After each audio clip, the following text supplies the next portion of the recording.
Weekend Tarot, 6th and the 7th of May 2023. Okay, we're using the Baroque Cat Tarot. Yes, we are. There's Minnie doing a bit of cat modelling on the front of it. This one you can open because it just has like one of those. You don't have to knock on that box, as the actress said to the bishop. So the weather is now a little bit dodgy, lining itself up for the coronation. This is what happens in the UK when we have an event. But he will make the best of it, I'm sure. Right, okay. What do we need to know? Baroque Cat Tarot. Meow. What's happening, furballs? Okay. Venus goes into Cancer on Sunday. All my lovely Cancerians. I love it when Venus is in your sign, because when it goes into your own sign. Because everyone fancies you, so come off it. Everyone's going to be like rubbing up against those Cancerians, you know, all that kind of stuff. It just feels good. And also, on a more sensible level, you get on with people better. People like you. They're more well disposed towards you, which sounds very Jane Austen, but yeah, it's true. People are like, ooh, you know, who are they? I like them. Okay, what do we need to know? Ooh. Ooh. Ginger nuts. Okay, we get the Page of Pentacles as the overall energy card. So we have Ginger Nuts here reading a scroll, studying. It looks absolutely like Ginger Nuts as well. He really looks like that. Studying a scroll, being serious, being the Page of Pentacles. Well, I think you'll find in this scroll that there's an edict about several things that people really need to know about.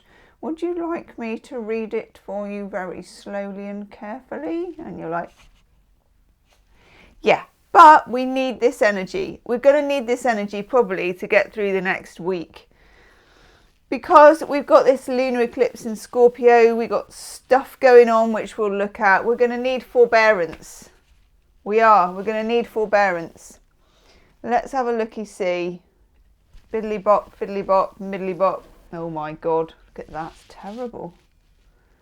See, we're back to the old stool that I painted with chipped paint coming off it. From the cafe, yes. Okay, let's put this up here.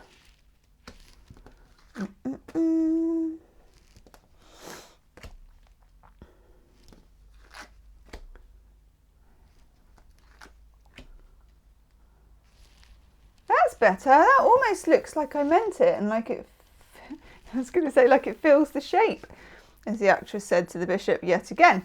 Okay, we've got our old friend's Eight of Wands in the middle. And Eight of Wands is a message, someone talking, something coming in. We've got 8 wands flashing across the screen, and Ginger Nuts, you know, he's been doing a bit of catalogue modelling, and now he's looking a whole lot more active than he was when he was the Knight of Pentacles. I think that we remain Knight of Pentacles over the weekend. We hold the line, okay, as Toto once said in about 1984. If you haven't seen the video for that song, you're in for a treat. We're talking aviator sunglasses in the day, in the studio, and the best hair and the worst shirts that are kind of like man in sateen, slightly too tight, wrong side of 35. I'm here for it. I love it. It's one of my favourite songs, actually.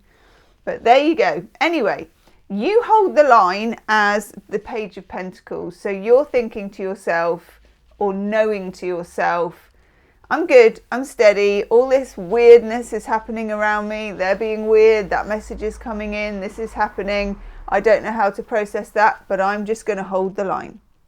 Okay? It's me holding the line. And this will happen. This is just stuff going on around you, messages coming in, things happening, momentum, all of that stuff. Next to it, we've got the Eight of Swords. Such a cute Eight of Swords. Look at that. Isn't that gorgeous? Eight of Swords is Jupiter in Gemini, and we had it the other day. It's wanting to expand. There's a huge desire, I think, underneath everything at the moment.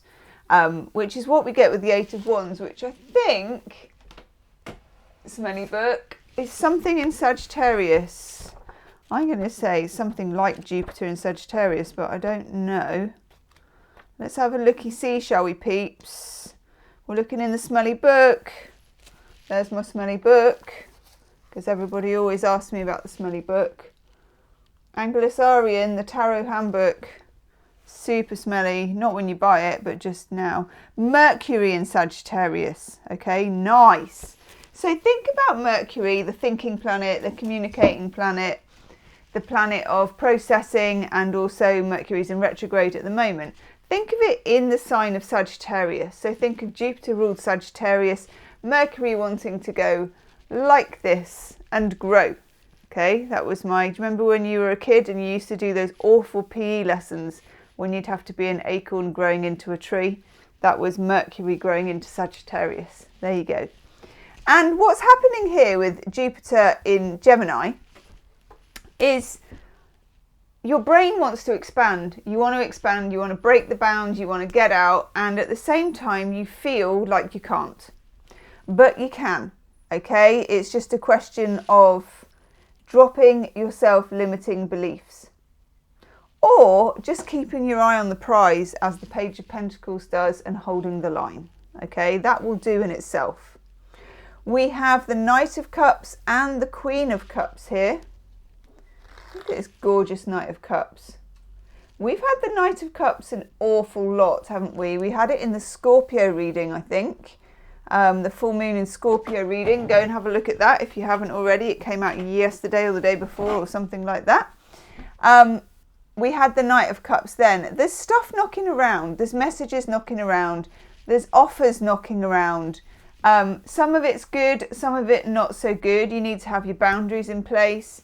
Seven of Wands, walk softly, carry a big stick. Not literally, just metaphorically. That is Mars in Leo. You know, I stand up for myself. I know where I stand. But you don't have to outwardly go telling everybody. It's just if anybody approaches too much or tries to overstep their welcome or trespass on your boundaries a little. And then somewhere within this, we've got the Queen of Cups, who I think is gorgeous as well in this deck. Look at her.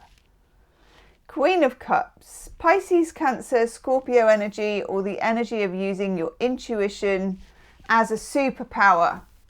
So it's your intuition as a superpower combined with your ability to do a toto and hold the line. Here, as the Page of Pentacles, keeping it steady, those two things combined will get you through the energy of this weekend. Okay, let's have an oracle card. We're going to go for a cat oracle card as well. Spirit cats. Yes. Okay. Do need to knock on this one. What are you doing this weekend? Let me know in the comment section. Let me know, especially if you're doing something you shouldn't be doing. That's always good. Tell us all about it. I know. And also if you're doing nothing. Tell us exactly how you do nothing. Because there's nothing more interesting about people than how they do nothing. Yes. I love doing nothing. I think it's a very underrated experience. Very much so. It's an art, it's a skill, and it's an honorary pastime. I bet lots of you are very good at it. I know I can be. Ooh. Ooh. We're going to take two of these. Oh gosh. So, wrong camera. Okay, this is, what a sweetheart. This is Aiko. Aiko is a soft being. She is a nest of comfort and compassion and loves unconditionally. She transmutes pain and failure into blessings and wisdom. When you feel vulnerable or self-doubting, or if you're at home alone with a pizza wearing a onesie, which many of us hopefully will be, she will engulf you in love and solace. She salutes the true spirit in you. Love yourself as Aiko does and let that love spread to family, friends, fellow human beings. Let go of judgment. Let people be just as they are. And then we have trust. Meet Safi. Trust is an agreement she makes with the flame in her heart. I was looking for the flame in her heart. That's probably me being a bit too literal. I got my moon in Capricorn. She agrees to let it guide her even when it beckons her deep into the night forest of the unknown. When she trusts, the dark is illuminated and the forest sparkles with her light. She may not know exactly where the path leads, but she trusts the enchantment of a journey born of intuition. What you truly seek awaits you. Trust yourself, step into the forest, begin your wild quest towards the longings of your soul. Even if the longings of your soul are cold pizza while wearing your elasticated trousers and watching maths. I know, I just described my perfect weekend. Describe your perfect weekend to me and I will see you soon. Namaste.